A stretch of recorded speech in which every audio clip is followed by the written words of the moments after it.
Hello everyone. আজকে আমরা polymer science and engineering কোর্সের পলিমারাইজেশন নিয়ে আলোচনা করব।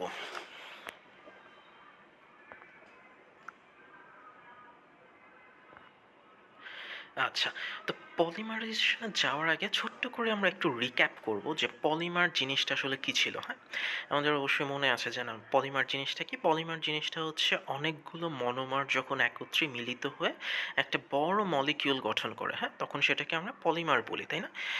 হ্যাঁ, তো মানে এটার এক্সাম্পল স্বরূপ আমরা এরকম একটা মানে এরকম একটা এক্সাম্পল হয়তো আমরা বলেছিলাম যে মানে আমরা যদি একটা বিদ্যুৎ বিল দিতে গিয়েছে এরকম একটা মানে এরকম মানুষজনের একটা লাইনের কথা চিন্তা করি যারা বিদ্যুৎ বিল দেওয়ার জন্য লাইনে দাঁড়িয়ে আছে। তো এই যে প্রত্যেকটা মানুষ যে দাঁড়িয়ে আছে, এই প্রত্যেকটা মানুষ হচ্ছে কি আমার একেকজন একেকটা মনোমার, তাই না? আর এই প্রত্যেকটা মানুষ দাঁড়িয়ে যে একটা লম্বা লাইন গঠন করলো, এই লম্বা লাইনটা ছিল আমার পলিমার, তাই না? তো পলিমার জিনিসটা কি? পলিমার হচ্ছে অনেকগুলো মনোমার বা অনেকগুলো ছোট ছোট মলিকিউল মিলে যখন একসাথে একটা বড় একটা মলিকিউল গঠন করে তখন সেটাকে আমরা পলিমার বলে থাকি, হ্যাঁ? আর এই ছোট ছোট প্রত্যেকটা মলিকিউল বা ছোট ছোট প্রত্যেকটা ইউনিটকে আমরা মনোমার নামে চিনে থাকি, তাই না? তো এই পলিমার মানে মনোমার থেকে পলিমার তৈরি হওয়ার যে প্রক্রিয়াটা সেটাই মেইনলি হচ্ছে আমাদের পলিমারাইজেশন। হ্যাঁ, এখানে আমরা দেখতে পাচ্ছি লেখা আছে the chemical reaction in which high molecular mass molecules are formed from monomer is known as polymerization. মানে যে কথাটা আমরা বললাম যে মানে যেই কেমিক্যাল রিয়াকশনটার মাধ্যমে ছোট ছোট মনোমারগুলো একত্রিত হয়ে একটা হাই মলিকিউলার ম্যাস মলিকিউলস মানে একটা আহ, বড় একটা মলিকিউলার ওয়েটের একটা মলিকিউল গঠন করে তখন সেটা সেই বিক্রিয়াটাকে বা সেই কেমিক্যাল রিয়াকশনটাকেই আমরা পলিমারাইজেশন নামে চিনে থাকি, হ্যাঁ? আচ্ছা, আমরা কিন্তু এটাও পড়েছিলাম যে পলিমারাইজেশনের ভিত্তিতে পলিমারকে আমরা দুই ভাগে ভাগ করতে পারি, তাই না? অ্যাডিশন পলিমার আর হচ্ছে কনডেন্সড পলিমার, তাই না? মেইনলি যেহেতু আমাদের পলিমারাইজেশন মানে দুই টাইপেরই পলিমারাইজেশন আছে, তাই আমরা পলিমারাইজেশনের ভিত্তিতে আমরা পলিমারকেও ঠিক দুই টাইপেই ভাগ করতে পারি। তো আমরা অলরেডি বুঝেই গেছি যে there are two basic types of polymerization, তাই না? চেইন রিয়াকশন পলিমারাইজেশন অথবা অ্যাডিশন পলিমারাইজেশন, আর আরেকটা কি স্টেপ রিয়াকশন বা কন্ডেনসেশন পলিমারাইজেশন, হ্যাঁ? আমরা এগুলো সম্পর্কে একটা একটা করে জানবো। আচ্ছা, প্রথমেই আমরা জানবো অ্যাডিশন পলিমারাইজেশন কি, হ্যাঁ? অ্যাডিশন পলিমারাইজেশন হচ্ছে মানে একটা মলিকিউল আরেকটা মলিকিউলের সাথে যখন কোনো প্রকার বাই প্রোডাক্ট অ্যাড করা ছাড়াই একটার সাথে একটা একটার সাথে একটা যুক্ত হতে থাকে তখন সেটাকে আমরা অ্যাডিশন পলিমারাইজেশন বলি, হ্যাঁ? অ্যাডিশন কথাটার অর্থ কি? অ্যাডিশন কথাটার অর্থ হচ্ছে আমাদের যোগ করা, তাই না? সামেশন বা অ্যাডিশন দুইটা কিন্তু একই জিনিস, তাই না? আমরা ওই যে যোগ করলে বলি না যে অ্যাড করা হয়েছে বা হচ্ছে সাম করা হয়েছে বা মানে অ্যাডিশন করা হয়েছে, হ্যাঁ? তো অ্যাডিশন পলিমারাইজেশনে ঠিক সেরকমটাই ঘটে। একটা মনোমার আরেকটা মনোমারের সাথে জাস্ট যুক্ত হয়ে যায়, হ্যাঁ? এরকমভাবে চলতে থাকে চলতে থাকে। আর যেহেতু মানে যতক্ষণ না মানে এক রিয়াকশনটা কোনো কোনো না কোনোভাবে বন্ধ করা হয় ততক্ষণ সেটা চলতে থাকে, সেই জন্য এটাকে চেইন পলিমারাইজেশনও বলা হয়, হ্যাঁ? এটা হচ্ছে most common types of polymer reaction, হ্যাঁ? এটা মানে আমরা যত ধরনের পলিমার দেখি আমাদের আশেপাশে তার বেশিরভাগই হচ্ছে অ্যাডিশন পলিমারাইজেশনের মাধ্যমে গঠিত বা তারা হচ্ছে বেশিরভাগই হচ্ছে অ্যাডিশন পলিমার, হ্যাঁ? আচ্ছা, তো এই পলিমারাইজেশনে মেইনলি হচ্ছে তিনটা স্টেপস থাকে, মানে তিনটা প্রসেসের মাধ্যমে এই পলিমারাইজেশনটা ঘটে থাকে এবং দুইটা আলাদা আলাদা কেমিক্যাল এন্টিটি থাকে, দুইটা আলাদা আলাদা কেমিক্যাল এন্টিটি থাকে। প্রসেস কয়টা? তিনটা। কেমিক্যাল এন্টিটি কয়টা? দুইটা, হ্যাঁ? তো প্রথম যে কেমিক্যাল এন্টিটিটা থাকে সেটা হচ্ছে মনোমার, তাই না? মানে পলিমার তৈরি করতে গেলে মনোমার অবশ্যই থাকতে হবে, কারণ মনোমার ছাড়া তো আমরা পলিমার গঠন করতে পারবো না, তাই না? মনোমারগুলো একত্রিত হয়েই তো পলিমারটা গঠন করে। আচ্ছা, তো এই মনোমারটা আমার লাগবে, হ্যাঁ? এটা হচ্ছে আমার মনোমারটা লাগবে। আর প্রথমে মানে এই মনোমারটা কিভাবে একটা সিম্পল ইনিশিয়ালি একটা সিম্পল ইউনিট হিসেবে এক্সিস্ট করে, হ্যাঁ? আচ্ছা, পরবর্তীতে একটা আরেকটার সাথে যুক্ত হয়ে তারা হচ্ছে একটা বড় মনোমার গঠন পলিমার গঠন করে, হ্যাঁ? ইউজুয়ালি এইসব মনোমারগুলো স্পেশালি যদি আমরা কার্বন মনোমারের কথা চিন্তা করি তাহলে ইউজুয়ালি কার্বন মনোমারগুলো ডাবল বন্ডেড হয়ে থাকে, হ্যাঁ?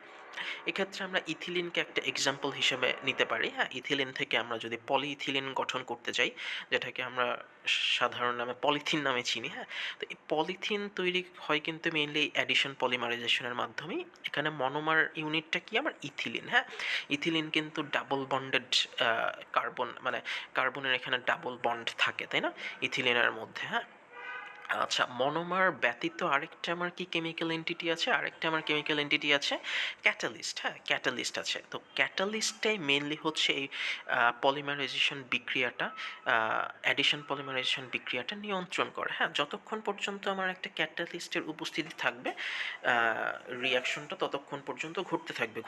হ্যাঁ, যতক্ষণ না মানে এই ক্যাটালিস্টটা আমরা দূর করব ততক্ষণ পর্যন্ত এই রিয়াকশনটা ঘটতে থাকবে।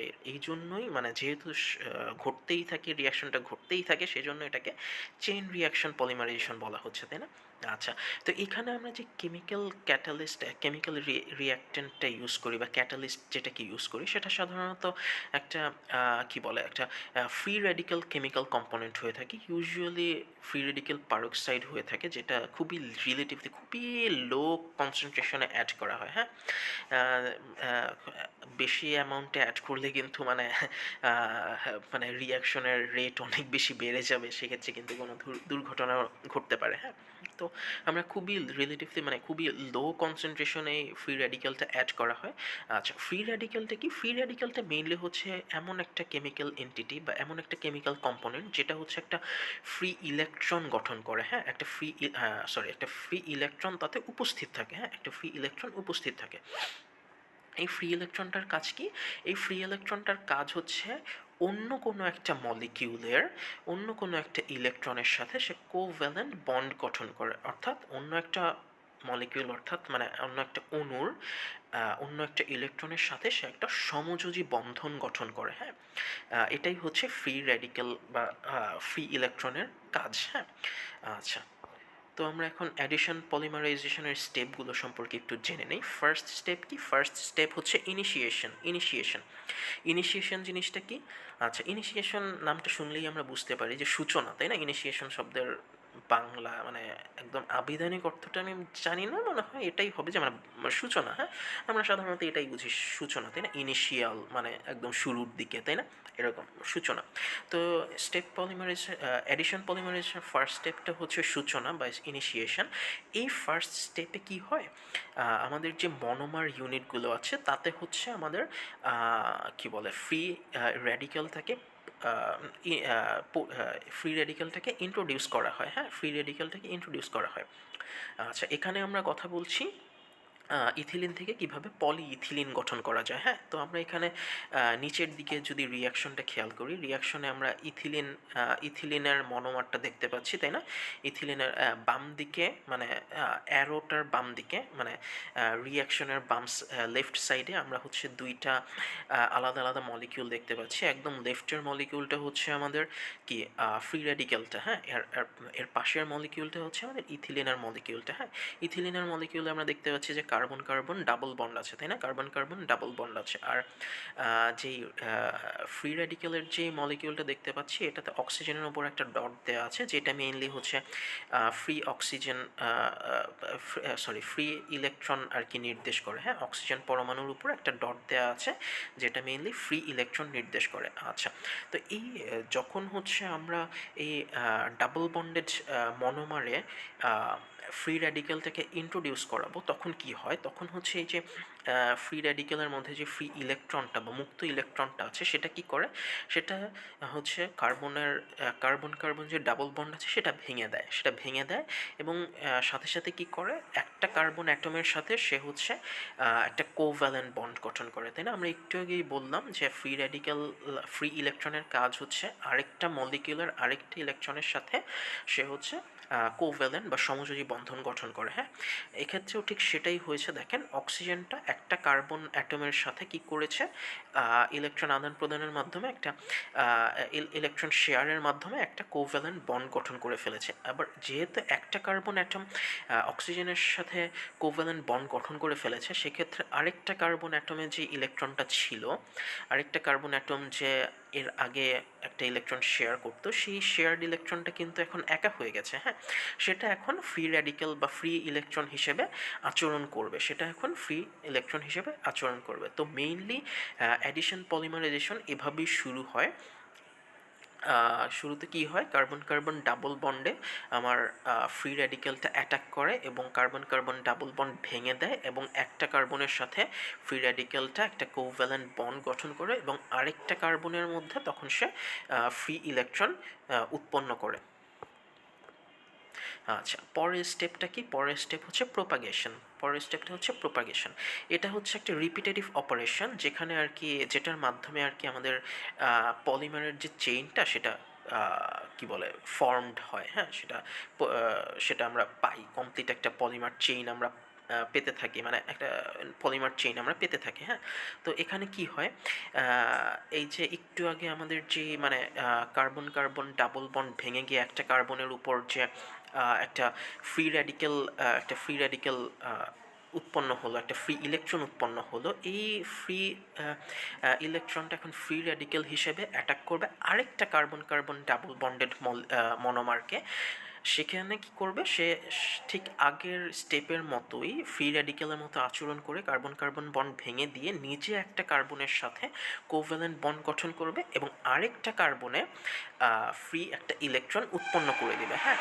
আমরা এক্ষেত্রে দেখতে পাচ্ছি, মানে নিচের দিকে যদি আমরা রিয়াকশনটা একটু খেয়াল করি, হ্যাঁ, প্রোপাগেটিং পলিমার চেইনে দেখতে পাচ্ছি আমরা একটা অলরেডি একটা কি বলে আগের স্টেপ থেকে আমরা যে ফ্রি ইলেকট্রনটা পেয়েছিলাম সেটার উপস্থিতি আমরা দেখতে পাচ্ছি এবং এর পাশে আমরা একটা ডাবল বন্ডেড আর একটা মনোমার দেখতে পাচ্ছি, কার্বন কার্বন ডাবল বন্ডেড একটা মনোমার দেখতে পাচ্ছি। তো দুইটা রিয়াক্ট করে কি করছে, আর একটা নতুন পলিমার চেইন গঠন করছে, যেখানে আবার হচ্ছে আগের মতোই, ঠিক সেম আগের মতোই আরেক মানে একটা কার্বন অ্যাটমের উপর একটা ফ্রি ইলেকট্রন উৎপন্ন করছে, হ্যাঁ, ফ্রি ইলেকট্রন উৎপন্ন করছে। এভাবেই আর কি বিক্রিয়াটা চলতে থাকে যতক্ষণ না পর্যন্ত আমরা হচ্ছে এই ফ্রি ইলেকট্রনটাকে কোনো না কোনোভাবে বন্ধ করি বা কোনো না কোনোভাবে টার্মিনেট করি। আচ্ছা, হ্যাঁ, আচ্ছা, এখানে একটু একটা লক্ষ্য রাখার বিষয় দেখেন, সেকেন্ড প্যারাটা যদি একটু খেয়াল করেন, লেখা আছে this reaction is able to ochre continuously because the energy in chemical system is lower as the chain grows. হ্যাঁ,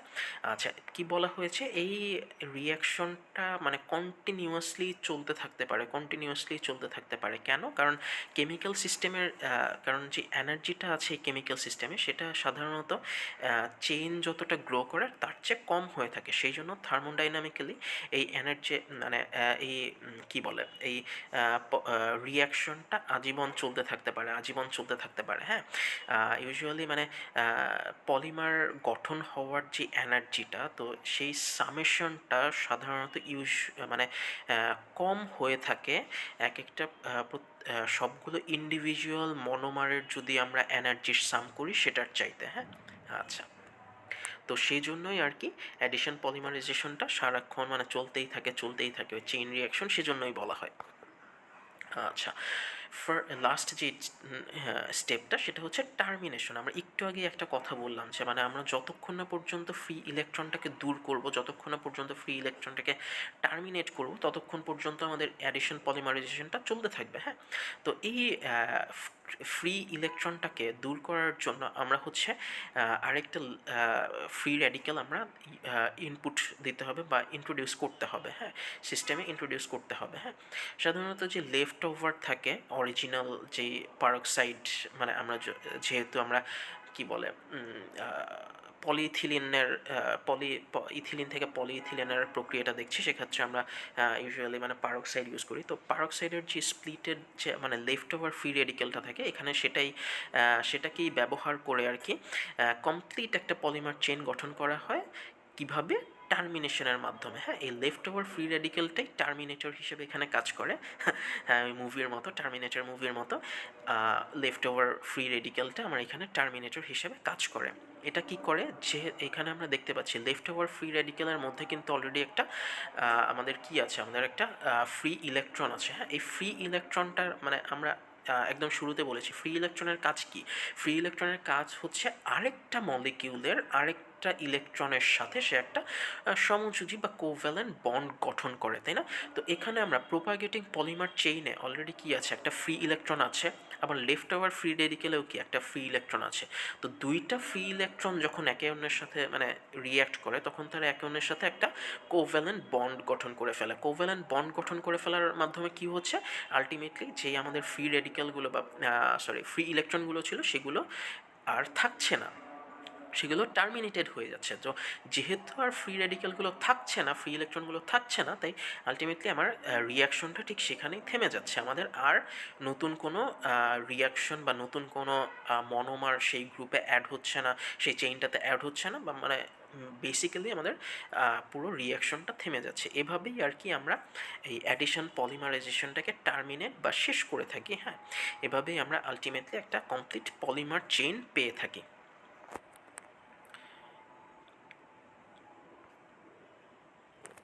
আচ্ছা, এখানে আমরা অ্যাডিশন পলিমারাইজেশনের একটা ভিডিও দেখতে পাবো। হ্যাঁ, অ্যাডিশন পলিমারাইজেশনটা আসলে কি, কিভাবে পলিমারগুলো গঠিত হয়, হ্যাঁ, এই সমস্ত সব কিছু নিয়ে এই ভিডিওটাতে একটা ছোট বেশ ভালোভাবে আর কি আলোচনা করা আছে। ভিডিওটা ইংলিশে, আপনারা দেখবেন। এরপরে যদি কোনো ধরনের প্রবলেম ফেস করেন তাহলে অবশ্যই আমাকে জানাবেন। মেইনলি ভিডিওতে আমরা এতক্ষণ অ্যাডিশন পলিমারাইজেশন নিয়ে যা যা আলোচনা করলাম সেগুলোই আরেকটু অন্যভাবে আর কি আলোচনা করা হয়েছে, এক্সট্রা আর কিছু নাই আসলে। আপনারা আরেকটু মানে যেহেতু ওখানে একটু কি বলে একটু অ্যানিমেশন বা এই টাইপের অনেক কিছু ইউজ করে আর কি করা হয়েছে, ভিডিওটা আপনাদের কাছে ইন্টারেস্টিং মনে হতে পারে, আপনারা হয়তো আরেকটু ইন্টারেস্ট পেতে পারেন এডিশন পলিমারাইজেশন সম্পর্কে জানতে। তো একটু ভিডিওটা একটু দেখে নেবেন। যদি কোনো প্রবলেম ফেস করেন ভিডিও দেখতে বা কোনো ধরনের কোয়েশ্চেন থাকে অবশ্যই আমাকে করবেন, আমার সাথে কমিউনিকেট করবেন, আমরা পরবর্তীতে ক্লাসে এটা নিয়ে বিস্তারিত আলোচনা করব।